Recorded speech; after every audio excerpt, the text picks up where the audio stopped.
Bonjour à tout le monde, je suis David Athias de Jérusalem. On va continuer ce cours aujourd'hui, Bezrat Hashem, que on va enrichir encore une semaine avec une connaissance. On a parlé les semaines d'avant sur les deux âmes, qu'on a. On a l'âme qui s'appelle Nefesh Elokit, l'âme qui est pure lumière, c'est l'âme qu'on appelle la Neshama. On a le Nefesh Behemit, qui est l'âme qu'on appelle l'âme animale.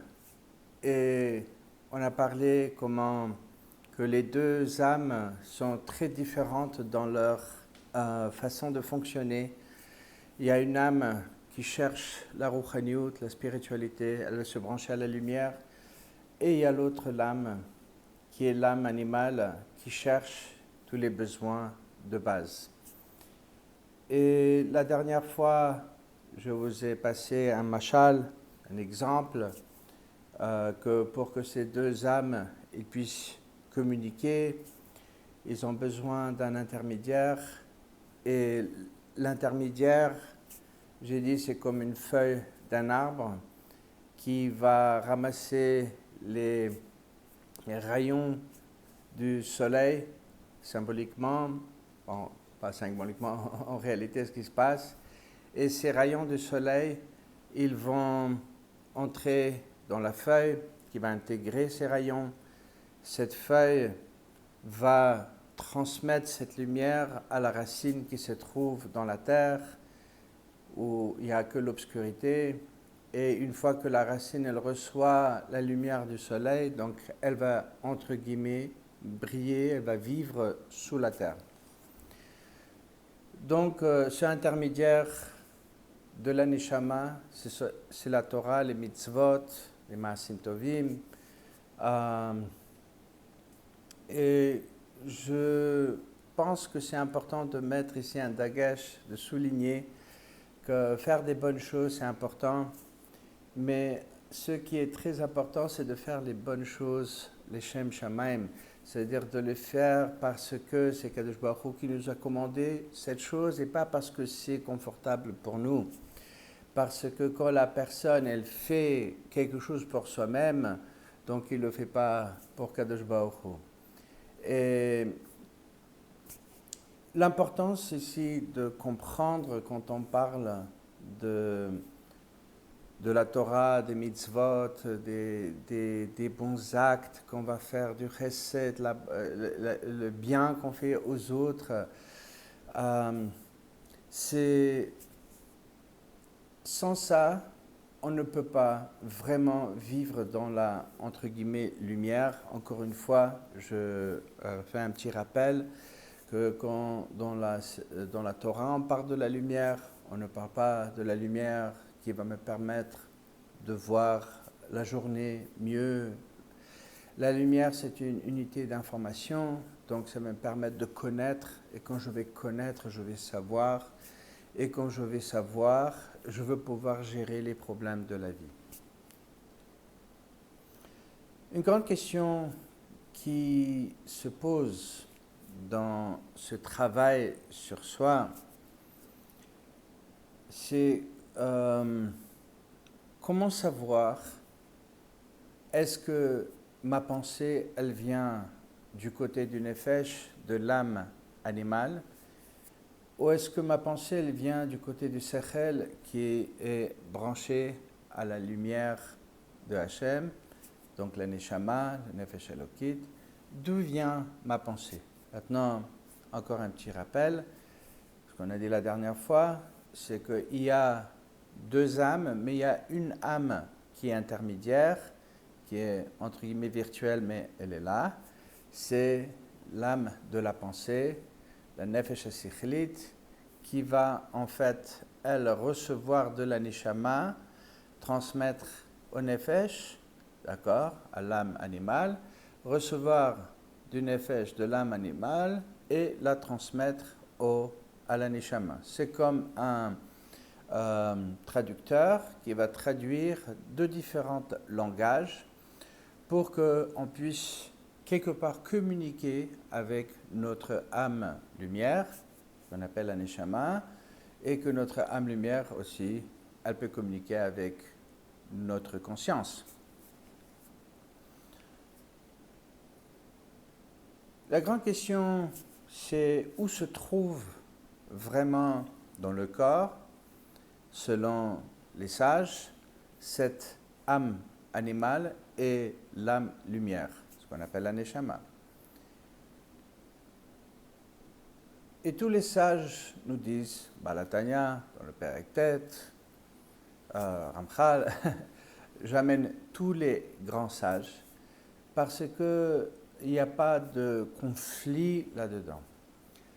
Le cœur est là où se trouve surtout le côté gauche du cœur, le cœur mamash, c'est-à-dire dans le cœur du côté gauche, se trouve le siège de l'âme animale, le nefesh behemi, et c'est là où se trouve le centre, si je peux dire comme ça, la base de cette âme animale qui va, c'est comme une base militaire, qui va envoyer les soldats dans tous les sens. Donc le cœur va être en connexion avec tous nos organes, avec tous les systèmes hormonaux, les systèmes pathologiques, physiologiques, tout ce qui, comment le corps y fonctionne.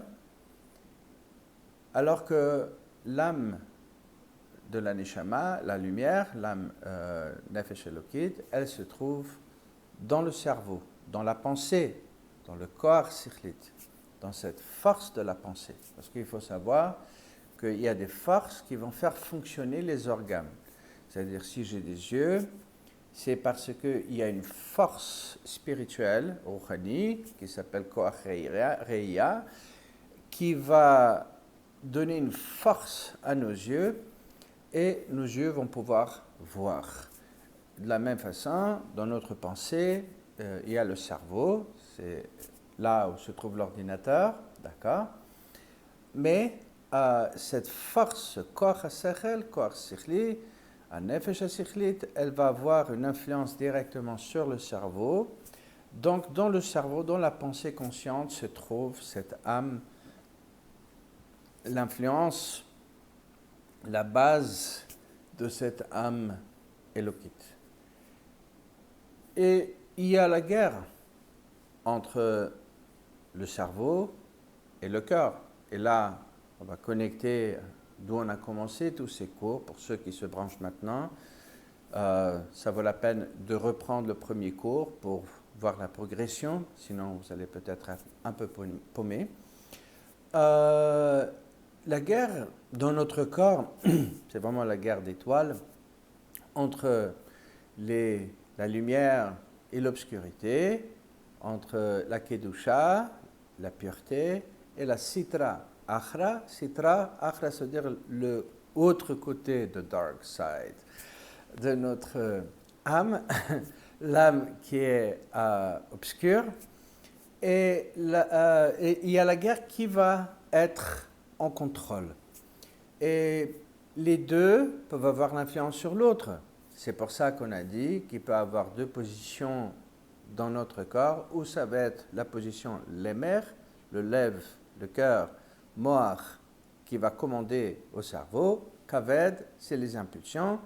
Donc, où ça va être le cœur, l'âme behemi, l'âme animale, qui va commander le cerveau, il va lui dire quoi faire, comment penser, lui donner des raisonnements pour qu'il puisse mettre ses impulsions en marche, ou ça va être l'autre côté, où il va avoir l'âme, le sechel, le moach, qui va être le roi, que la raison, qui n'est pas la raison, on va voir ça dans une seconde, je précipite, qui va commander le cœur, comment le cœur doit se comporter pour mettre les impulsions au service du cerveau. Et la guerre est en permanence entre le cerveau et le cœur, parce que le cœur, il cherche ses impulsions. le cerveau, il cherche la lumière.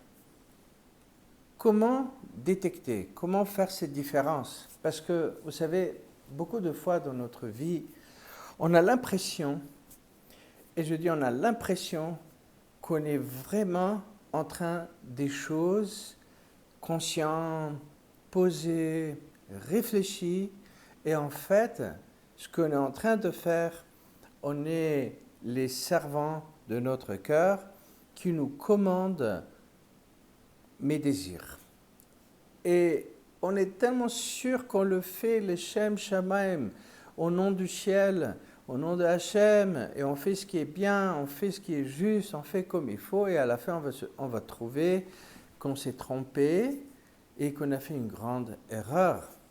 Parce qu'en effet, le cœur, c'est nos émotions, mais pas seulement émotions émotionnelles, parce que vous aurez cru que les émotions, ça veut dire ressentir l'amour, je ne sais pas, la peur, la haine, la colère, pas du tout. Le côté émotionnel, il désire. Et ça, c'est la clé du cœur, c'est le désir personnel, qui n'est pas mauvais. C'est bien de désirer des choses, il faut désirer dans la vie des choses.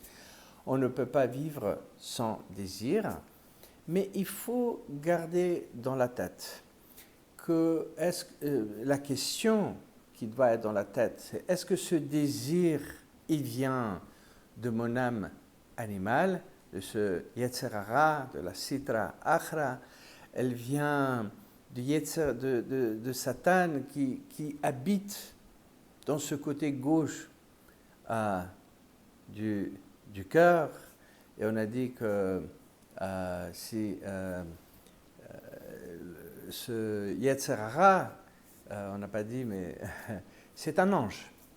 C'est un ange tous les anges dans les noms de Hachem, les anges, ils ont des noms. Et s'il vous plaît, c'est pas bien de prononcer les noms des anges.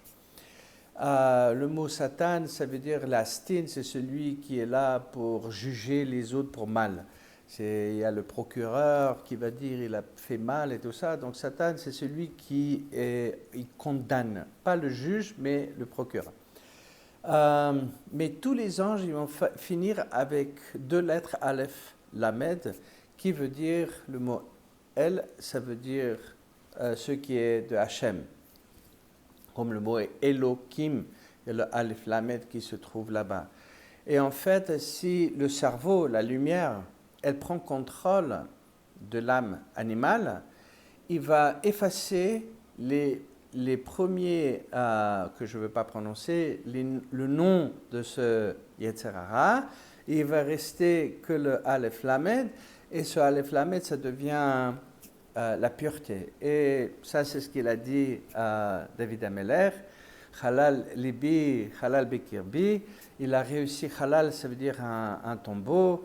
David Ameler, il a réussi à tuer ce Yetzer Hara, donc il a laissé que le Aleph Lamed, ça veut dire que lui, il était complètement dans la Kedusha, il n'y avait plus de Yetzer Hara à le faire tomber. Mais ici, il faut savoir que ce désir, la question, elle est, est-ce que ce désir, il vient de moi, de ce Yetzer Hara qui est en moi, ou est-ce que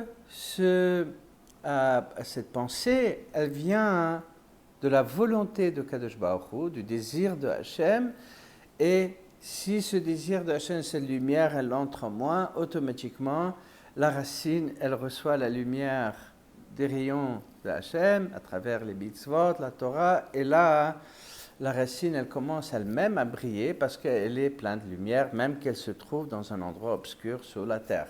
Et de la même façon, ce monde-ci, on a dit, c'est un monde qui est obscur, il n'a pas de lumière de soi, et la seule façon d'avoir des lumières, c'est à travers la feuille, donc Torah ou Mitzvot. Et en fait, il y a ici je pense, une claire indication comment vous allez pouvoir découvrir chez vous, est-ce que votre pensée, elle vient de Nefesh Elokit, de l'âme de la lumière, de la neshama, ou est-ce qu'elle vient de nefesh habémite? Et en fait, il y a un truc qui se passe, c'est que très souvent, les gens ils vont avoir une idée au clin d'œil. Il y a d'ailleurs un livre, j'ai oublié le nom de celui qui l'a écrit, c'est un petit livre, il s'appelle Blink en anglais, c'est un clin d'œil. Et c'est un chercheur en Amérique, il a fait une recherche extraordinaire, vraiment franchement extraordinaire. Et il a cherché ce premier clic qu'on a dans la vie. Pourquoi lui, il est très précis? Il a trouvé un truc intéressant, c'est que tous les grands chercheurs, les grands docteurs, les grands diagnostics, ils ont un déclic. Il y a quelque chose qui clique avant la connaissance. Et il raconte dans son livre qu'il y avait une figurina, une petite statue ancienne de Grèce, qu'il n'y en a pas beaucoup dans le monde, d'une avodazara grecque. Et chacune, elle coûte 2, 3, 4 millions de dollars, c'est très cher. Et il y a une personne qui a trouvé une statue, un pesel, comment dire, ça s'appelle figurina, de ce dieu grec. Il a appelé le Smithsonian, il a appelé les musées, les grands musées en New York, et il leur a dit, voilà, j'ai trouvé. Et tout de suite, ils ont envoyé à faire les tests, le C-test, le carbon test qui va déterminer ce que c'est original. Tout a montré que cette statue, elle était exactement ce que l'autre il disait que c'était. Et le directeur du musée, il appelle ce chercheur qui était spécialisé dans ce domaine de ces figurinas, de ces trucs, d'aller voir et jeter un coup d'œil. Il lui a payé le billet, et l'autre, il est parti en Grèce, en Athènes. Il a vu le petit truc là, en pierre, et il a jeté un coup d'œil, et il a appelé l'autre, il a dit c'est un faux. Et après, ils ont découvert qu'en effet, c'était faux. Il a réussi à forger un truc. Et le directeur, après, il a parlé avec ce spécialiste, il lui a dit, mais comment tu as su? Il y avait plein des maîtres d'histoire, d'archéologie, qu'ils ont vu, ils ont tous dit que c'était vrai. Comment toi tu as su que c'est pas vrai? Il a dit, quand j'ai vu le pesel, la statue, il dit, elle avait l'air trop frais, comme si ça vient d'être fait. Et j'ai su que c'est pas, ce qui est frais ne peut pas être vieux. Et en fait, il a basé ça sur un déclic qu'il a eu dans la tête. Et très souvent, et dans ce livre d'ailleurs, ils ont fait une recherche avec des élèves dans l'école, l'âge de 8 ans, 9 ans, 10 ans, comme ça, des jeunes élèves, où ils ont présenté des images des profs qui n'ont pas duré plus que 10 secondes, sans son. Ils mettent l'image et ils éteignent. Et les élèves devraient écrire toutes les caractéristiques de ces professeurs. Et c'était frappant de voir à quelle précision les élèves, ils ont décrit la personnalité, qui étaient ces gens, qu'est-ce qu'ils faisaient, comment ils étaient. Ils étaient très précis. Et ils ont commencé à raccourcir le temps. Ils ont fait 5 secondes, 4 secondes. Et à la fin, ils sont arrivés au point, ils ont mis une salle de gosses, et ils ont mis 1 seconde l'image, ils ont éteint tout de suite. Et encore, les gosses, ils arrivent à sortir exactement qui étaient ces gens-là. Ils étaient assez précis dans leur description de ces gens-là. Et d'ailleurs, nous aussi, très souvent, on a ce petit déclic qui se passe dans notre cerveau. C'est dans le premier regard, il y a quelque chose qui nous dérange ou on colle aux choses. Il y a quelque chose qui nous parle ou ça ne nous parle pas. c'est avant qu'on a réfléchi, il y avait comme une serrure qui s'est débloquée dans le cerveau. Sachez que ça vient de Nefesh Elokit, ça vient de la Neshama. Ça, c'est la lumière qui parle. Ça, c'est la volonté de Kadosh Baruch Hu qui nous parle, qui nous dit « Ah, attention, regarde, ou ça, c'est la bonne direction. » Les gens qui sont dans les business, ils vont dire qu'il y a toujours ils ont senti quelque chose, mais ils ont écouté ce premier ressenti, un déclic qui n'était pas logique. C'était quelque chose ressenti comme un poc dans la tête. Et en fait, très souvent, ce qui se passe, c'est que la première image, elle vient de la Neshama, de notre propre Neshama, qui nous dit « Ah, ça c'est le bon chemin, ça c'est la bonne chose. » Mais ce qui se passe après ça, c'est que très souvent, on va commencer, le Nefesh Behemit, l'âme animale, il va commencer à nous bombarder avec des pensées. Pas parce que c'est juste ou faux, c'est parce que cette chose-là, la chose qui est dans la Kedusha, ça c'est une règle, que les choses qui sont dans la Kedusha, dans la pureté, qui viennent de la lumière, qui viennent de Kadosh Baruch Hu, elles vont nous obliger de faire un changement. C'est obligatoire. Il ne peut pas avoir qu'on va faire quelque chose dans la Kedusha qui ne va pas créer un changement dans la vie. Ça peut être un petit changement, ça peut être un grand changement, mais ça va toujours être un changement. Et ce âme, et ce qui vient de la lumière, elle est là pour assurer qu'on va progresser dans la vie. On ne va pas rester statique, parce que être statique, c'est le commencement de la mort. Il faut toujours avancer, aller plus loin. Et pour pouvoir pousser, si je peux dire ça, comme un arbre, des fois c'est très douloureux. Regardez les enfants, quand ils grandissent, ils ont mal dans les jambes parce qu'ils sentent cette poussée.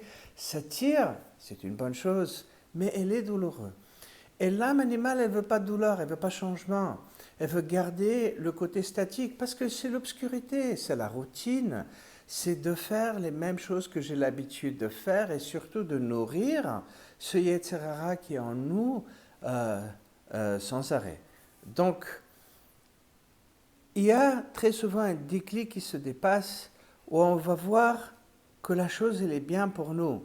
Mais tout de suite après ça, il va commencer à venir tout de suite des pensées qui viennent de l'âme animale, du Yetzer Hara, du Satan lui-même, qui va commencer à travers ce côté gauche du cœur, fonctionner et diriger au cerveau des questions. Mais t'es sûr, regarde, réfléchis, mais je suis pas sûr. Il va lancer plein des sensations de peur, d'angoisse, je ne suis pas tranquille. Et de plus que la personne va entrer dans cette toile d'araignée, de plus il va s'embobiner là-dedans jusqu'à qu'à la fin, il va se coincer.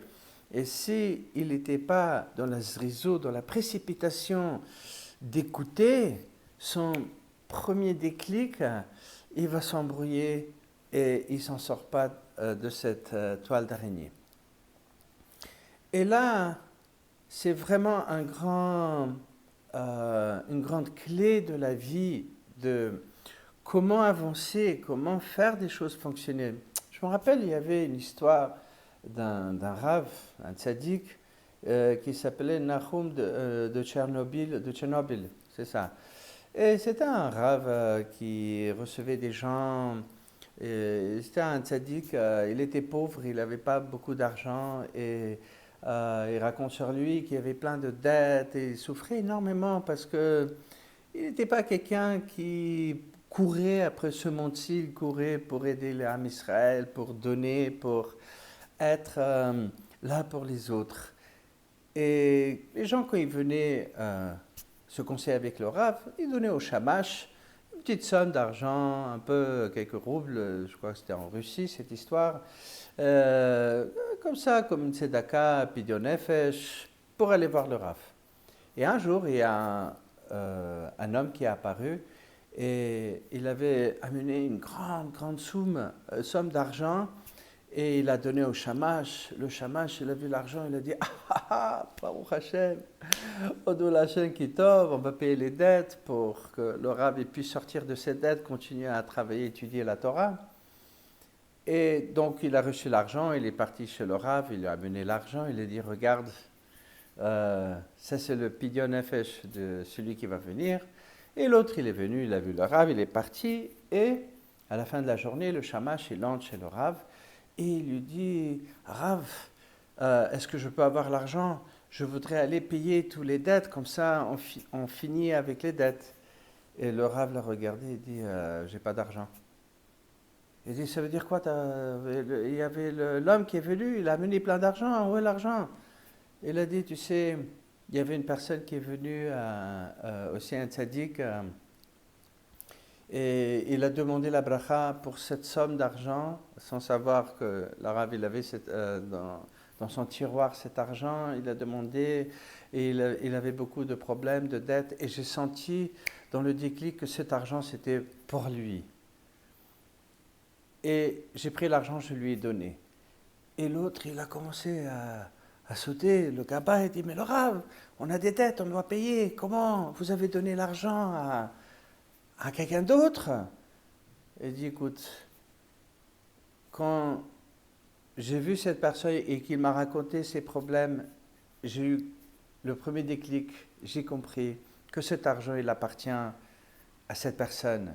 Après ça, j'ai eu tout de suite le ressenti qui est monté, qui m'a dit, mais il y a les dettes, il y a ici, il y a là-bas, peut-être je pourrais donner pas à une personne, à 50 personnes, à 100 personnes, je pourrais nourrir les autres, pourquoi je donne à une personne tout l'argent? Est-ce que je fais bien, je ne fais pas bien? Et je me suis arrêté, dit le Rav Mitchernobyl. Rav Nachum, il a dit à ce Gabay, à ce Shamash, il dit, écoute-moi bien, ma première pensée, elle est venue de la Neshama. La deuxième pensée, elle est venue de mon Yetzer Hara. Et j'ai décidé de ne pas écouter le Yetzer Hara. Je me suis précipité, j'ai ouvert le tiroir, je lui ai dit, voici l'argent, et j'ai donné l'argent à cette personne. Les gens sont des tzadikim, mais là se trouve exactement la clé extraordinaire, c'est que des fois, vous savez, dans les shidduchim, les gens, ils sortent et ils vont voir la personne. Et leur première pensée, ça va être « Ah, cette personne, c'est mon conjoint. Je vois mon mari, je vois ma femme. Je vois la personne avec qui je me vois vivre et être avec. » Et c'est une claire pensée qui va venir. Mais après ça, on commençait les pensées, mais oui, mais non, mais comment, je ne sais pas, je ne suis pas sûr. Et on commence à entrer dans la farine, comme le schnitzel, comme cette mouche qui entre dans la toile d'araignée.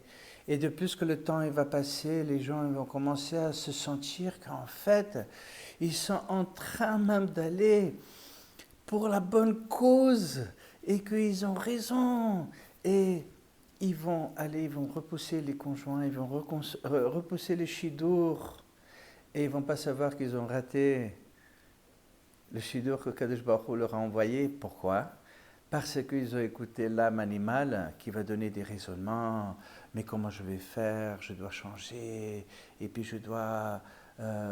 c'est un nouveau rythme de la vie. Est-ce que je veux m'habituer? Est-ce que l'autre personne va m'aimer? Est-ce qu'on va s'aimer? C'est quoi le futur? C'est quoi le passé? C'est quoi le présent? Toutes sortes de questions commencent à entrer dans un balagan et on ne s'en sort pas. Des gens, des fois aussi, dans les business, ils vont avoir un déclic. Ils vont se dire, ah, c'est ma direction.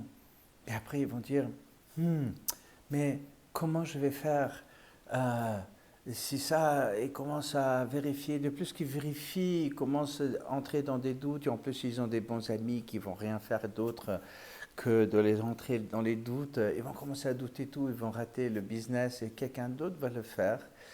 Et il va cartonner dans ce business. Et c'est là où se trouve vraiment l'histoire. C'est que quand on fait quelque chose, les Shem Shamaim, la difficulté, est vraiment, c'est pas évident. Si la personne n'a pas assez de moussard, et pas des moussards qui viennent des thérapeutes. Je vous supplie 1000 fois, les psychologues, les thérapeutes, c'est très bien d'aller, je ne suis pas contre personne, je parle ici des rencontres spirituelles et pas des rencontres scientifiques. Les thérapeutes vont parler au nefesh, ils vont parler au cœur, ils vont parler au Yetzer Hara lui-même, ils vont lui dire qu'est-ce que tu ressens, qu'est-ce que tu ressens pas, est-ce que tu ressens comme ça, tu ressens pas comme ça, qu'est-ce que tu as ressenti. Et tout ce qu'ils vont faire, ces thérapeutes, ils vont prendre, c'est comme ce café, l'Echaim. J'ai déjà fait la bracha. C'est un café noir, bots, comme on appelle, turc. Et quand la boue descend, alors on peut boire. Mais imaginez que chaque fois que vous voulez boire, vous êtes en train de remuer ce café. Il est imbuvable parce que vous êtes en train de boire en permanence la boue. Et ce qu'ils font les thérapeutes, ils vivent sur cette boue. Parce que cette boue, c'est pour ça qu'ils reçoivent les patients. Ils vont en permanence remuer la boue des gens. Et les gens, ils entrent dans des états émotionnels et ils vont se brancher chez ce thérapeute pour encore 1 an, 3 mois, 1 mois, et ils ne peuvent pas s'en sortir. Arrêtez de remuer la boue, ça n'aide pas. Mais ce qu'il faut faire là-dedans, et ce qui est important de faire, c'est vraiment apprendre à déterminer quelle est cette première pensée. Quelle est la première pensée qui m'est venue avant que j'avais une raison, avant que j'avais une vraie base pour juger pour du bien ou du mal? Il y avait un déclic. Ce déclic, il est venu de Kadosh Baruch Hu. Il est venu de la lumière de Hachem. La question, c'est est-ce que vous allez écouter ce déclic? Vous n'allez pas écouter ce déclic? Je ne sais pas. Mais je sais une chose, c'est que beaucoup de gens, ils ratent les opportunités. N'y croyez pas. Les gens vont dire des fois, mais si ça doit être, ça va être. Non, non, c'est pas vrai. Il faut savoir qu'on peut perdre plein. Parce qu'Hachem, il a donné un choix, il nous a donné un choix. Il va nous envoyer ce déclic pour que demain, quand on va monter en haut, on ne va pas pouvoir dire à Hachem, mais pourquoi tu ne m'as pas dit? Il dit, mais je t'ai donné le déclic. Et tu savais que c'était ton conjoint, tu savais que c'était l'opportunité, c'était le business, c'était l'affaire à faire, mais tu n'as pas voulu écouter. Ma mère, Zichron Livracha, c'était un très fort diagnostic. Et je l'ai vu avec mes yeux. J'étais toujours fasciné par la médecine comme enfant. Et quand elle voyait les gens malades, elle avait un déclic, elle savait quel était leur problème. Après, elle vérifiait d'être sûre que c'était bien basé. Et elle trouvait des choses que les autres, ils n'arrivaient pas à comprendre. Ils disaient, mais comment t'es arrivé à ça? Et en fait, elle disait toujours, j'ai un déclic, il y a quelque chose, je vois la personne, il y a un truc qui me sort. Et elle me disait toujours, quand j'étais jeune, elle me disait, tu sais, un bon diagnostic, c'est pas la connaissance. C'est une voix intérieure qui vient et te dit, il y a quelque chose. Et les mauvais diagnostics, c'est les gens qui n'écoutent pas leur voix. Eux, ils veulent baser leur diagnostic sur une connaissance. Ils vont vérifier. Après, ils ont plein d'opportunités. Ça peut être 1, ça peut être 2, ça peut être 3. Mais peut-être c'est 1, peut-être c'est 3, peut-être c'est 2. Et ils ont besoin d'un collègue qui va aussi vérifier. Ils vont voter. Et puis, ils vont essayer de décider c'est quoi le diagnostic de cette personne. Mais un vrai diagnostic, il a un déclic. Et ça, c'est la vie. C'est que quand on écoute notre âme, c'est voix intérieure qui vient première avant de réfléchir, avant de vraiment avoir une raison. C'est une fois que j'ai vu un gâteau, là j'ai un désir d'avoir ce gâteau, de le manger. Ça c'est simple. Mais il y a beaucoup de fois où les gens se trouvent dans des situations où ils ont le... Ça c'était mon idée, mais ils ne vont pas écouter. Ils ne vont pas écouter leur voix. J'ai quelqu'un qui m'a posé une question. Il y a quelques années, j'ai eu un homme qui est venu et c'est un jeune homme, malheureusement, il est décédé il y a 2 ans, Il était écrasé par un bus à Shem Shmor. Et c'est l'Isrot Velivracha que je le mentionne ici. Et il était dans un shidour. Il avait 19 ans, 20 ans, si je me rappelle bien. Et dans ce shidour, il a senti tout de suite qu'il y avait un lien avec cette fille. Et cette fille aussi, elle avait un déclic par rapport à lui. Mais après, pour une raison ou l'autre, il a commencé à se poser des questions. Est-ce que vraiment c'est la fille? C'est qui a dit que c'est la fille? C'est pas la fille? Et à un point, il a décidé de lui tourner le dos. Et entre guillemets, c'est-à-dire qu'il a dit à cette fille, écoute, c'est pas ça, j'ai cru, mais c'est pas ça. Et en effet, cette fille s'est beaucoup écrasée, elle a souffert énormément, parce que elle s'est attachée très vite à lui, elle a vu en lui vraiment son mari. Même pas, je crois, 4 mois après ça, l'accident, il a eu lieu à Tachana Merkazit, c'était une tragédie terrible. Et je me demande des fois la question, Hachem Ishmor, je ne veux pas juger. Il avait devant lui la fille. Il a senti, et quand il m'a raconté, il est venu faire un traitement, il m'a dit, au premier lot, dans ma tête, j'ai eu la voix qui m'a dit, c'est ma femme. Il a vu sa femme. Il a repoussé, parce qu'il a commencé à se dire, mais je ne veux pas me marier maintenant, je voudrais finir, parce qu'il étudiait à Machon Lev, je crois, si je me rappelle bien. Il ne voulait pas, il a dit, je veux finir. Il a poussé. Je ne veux pas dire, je ne juge pas, je ne juge personne et rien. Mais sachez une chose, que beaucoup de fois dans la vie, Hachem nous met devant nous des opportunités et on va voir un clair déclic que cette opportunité est la bonne. Et la question se pose, comment faire quand vous avez un déclic et que vous sentez que le Nefesh Behemit, elle sort, elle commence à vous donner toutes sortes de raisonnements pourquoi cette personne n'est pas la vôtre. Je vais vous répondre quelque chose qui est écrit on le lit dans le Télim, et Shabbat matin on le lit, on dit Torah Adonai Temima Meshivat Nafesh Edut Adonai Neemana Markimat Pete.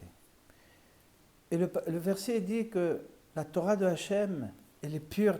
Temima, ça veut dire pure, mais ça veut dire aussi Mushlam, ça veut dire qu'elle est parfaite.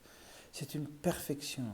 Meshivat Nafesh, elle calme l'âme. Quelle âme? Elle calme elle Meshivat, c'est la shiv.